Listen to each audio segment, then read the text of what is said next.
Апта ичиндеги чуулгандуу иштердин бири Чүй облустук сотунун 2 судьясы ири өлчөмдө пара талап кылып кармалган болду. Фемиде өкүлдөрү Тилек Абдрашитов менен Улукбек Калыбеков актоо өкүмүн $6,000 баалап, акчаны бөлүп алышкан деп айтылат УКМКнын маалыматында. Бул иште ортомчулук милдетти катчы аткарган. Алкымы чоң судьялар соттолуп жаткан жаранды актоо үчүн алгач $10,000 сурашкан. Баш тарткандан кийин кызматын $6,000 чүрүшүптүр. Эки судья кайсы иш боюнча пара талап кылганы айтылган жок. Судьялар кеңеши шектүүлөрдү камоого дароо уруксат берип, эки тең тергөө абагына киргизилди. Соттордун пара алып кармалып, жемкорлукка шектелип колуна кишен салынганы биринчи жолу болуп жаткан жок. Март айында Свердлов райондук сотунун 2 судьясы $12,000 пара менен кармалган. Былтыр башкы прокуратура тарабынан Фемиде өкүлдөрүнө каршы 11 кылмыш иши козголгон. Өткөн жылы дагы судьялар ири өлчөмдө пара менен колго түшкөн бир нече факты катталган. Кандай гана маселе болбосун, акыркы чекитти койчу Фемиде өкүлдөрү өздөрү мынтип коррупцияга аралашып жатса, соттордон адилеттүү чечим күтүүгө болобу? Кыргызстанда атка тартып жаткан таза эмес судьялардан качан арылабыз? Шарт түзүлүп, маянасы көйгөн Фемиде өкүлдөрүнө дагы эмне жетпей жатат? Акыркы чуулгандуу окуядан улам Жогорку соттун төрагасы Замирбек Базарбековду кепке тарттык. Сиз так суроо берип атасыз, мен да так жооп берейин. Соттордун ушундай коррупцияга аралашкан соттордон биз арыла элекпиз. Ошондой соттор менен биз өз иш арабызда күрөшүп жатабыз. Мындай кармалуулар бир эле жолу болгон жок. Мурда дагы бир нече жолу болгон. Ошол кармалышып, азыркы учурда түрмөдө жатышкандар да бар. Аларды мындай жашырып калган жокпуз. Өзүбүз ачыкка чыгартып каматып атабыз. Камакка алынган, эркинен ажыратылган бул жазанын эң жогорку чеги болуп саналат да. Сиз мына кызматка келгенден бери канча судья ушу коррупцияга шектелип кармалды? Андан тышкары бул тармак качан толук тазаланат десек болот? Бул эми мага берилген маалыматтар боюнча 10дон ашык сотторго кылмыш жоопкерчилигине тартууга биз соттор кеңешинде макулдук берилди. Сиз жана суроо берип атасыздар, ушул качан токтолот депчи. Бул токтолбой тынымсыз улана бере турган нерсе. Иш чара болуп саналат. Биз ушул соттор менен, ыплас иштер менен, далалаттанган соттор менен тынымсыз күрөштү улантып, аеосуз күрөштү жүргүзө бермекчибиз. Акыркы учурда соттордун айлык маяналары көбөйтүлдү. Мамлекет тарабынан жакшы шарттар түзүлүп жатат. Эмнеге бул нерсе токтобой жатат деп ойлойсуз? Ошолор жана парага кызыкпаса экен.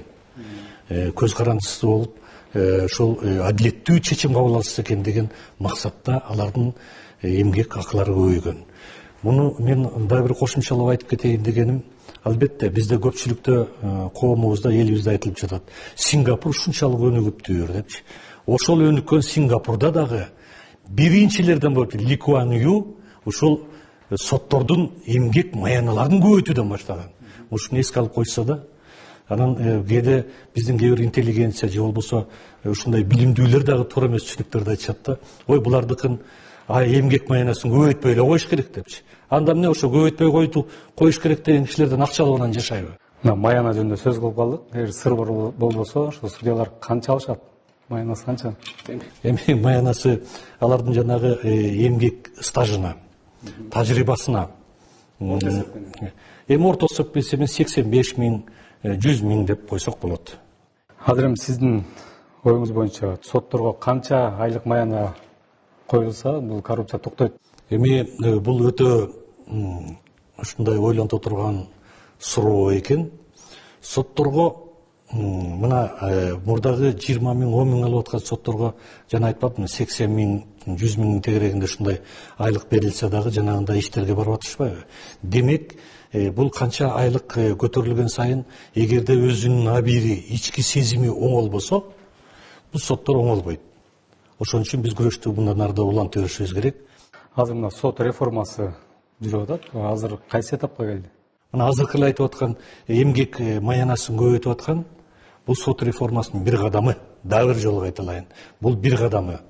Ал эми жанагы соттордун арасында ротациялоо, бир жерден экинчи жерге которууда бул сот реформасынын экинчи бир кадамы болуп саналат. Үчүнчү кадамыбыз бул эң чоң негизги кадамдардан бири десек болот. Бул соттордун чыгарып жаткан чечимдердин сапатына өтүү болуп саналат. Элдин арасында соттордун чечимине нааразы болуп атышпайбы? Бирок ал негиздүүлөрү бар, анан негизсиздери бар.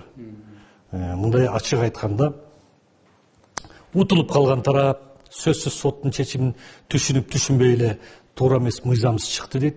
Утуп алган тарап ичинен кымылдап Кудай жалгады деп алар унчукпай отуруп калышат. Ошон үчүн мына ушулардын баарына тең тереңирээк баа беришибиз керек, анализдешибиз керек.